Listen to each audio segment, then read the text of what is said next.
Good morning. This is Fred Mitchell, Chairman of the Progressive Liberal Party, Minister for the Public Service and Foreign Affairs, and today is Wednesday, the 11th of May, 2022. Yesterday, the Prime Minister, Philip Davis, was the featured guest at the Marlborough House Dialogues in London. Marlborough House is the headquarters of the Commonwealth, and the Secretary-General, Baroness Patricia Scotland, invited the Prime Minister to share with the wider Commonwealth and the world the issues related to climate change and the extent to which there is an issue which is existential for the Bahamas. Existential, the word means it threatens our very existence. In other words, if things proceed as they are by the end of the century, there will be no Bahamian islands. Indeed, the Prime Minister was able to tell the story of places in his own village in Cat Island, where once there was land, it's now seawater. They tell us in the Bahamas some 80% of the land is within 1 meter of the sea.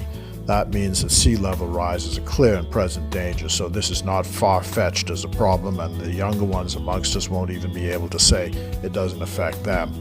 I will certainly not be around by the end of the century, but life being what it is, a child born today will certainly be around. And given the fact that Queen Elizabeth, for example, is now 96, it is certainly possible for some people who are 10, 11, and 12 to be alive by 2100. We must therefore do all that we can about this problem. So the Prime Minister is at every forum leading the charge on climate change. The issue has been one of the central themes of Baroness Patricia Scotland as Secretary-General of the Commonwealth. Now, the Commonwealth is certainly a holdover from our imperial past with Imperial Britain and the monarchy, but we in the Bahamas chose after independence to remain because it is a convenient shorthand way to meet and greet and interact with 53 other diverse countries with which we can never afford to have full-time professional diplomatic missions. In this sense, then, all roads lead to London.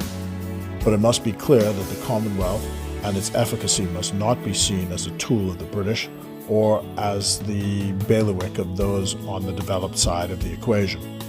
The problem is, there is now an assault on the leadership of the current Secretary-General, who stood up for the small island developing states, which is not based on or grounded in fact, but on supposition, innuendo, and old-fashioned subterfuge.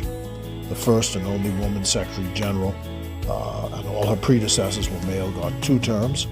There were some who wished to deny her that opportunity today, and it's not right.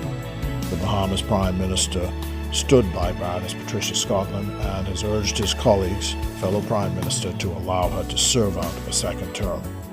The problem is, while the developed world talks the talk, you see, of climate change, something they precipitated and not caused by our societies but theirs, but they are unwilling to pay and walk the walk.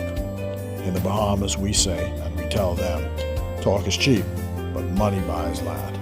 So, until next time, God bless you, God bless the Commonwealth of the Bahamas, and as we stand by Baroness Patricia Scotland to remain the Secretary-General of the Commonwealth, it is on this day, this Wednesday, PLP, all the way.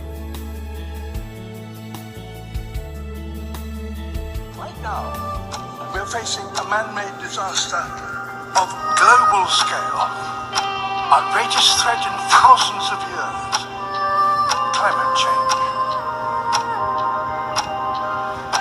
If we don't take action, the collapse of our civilizations and the extinction of much of the natural world is on the horizon.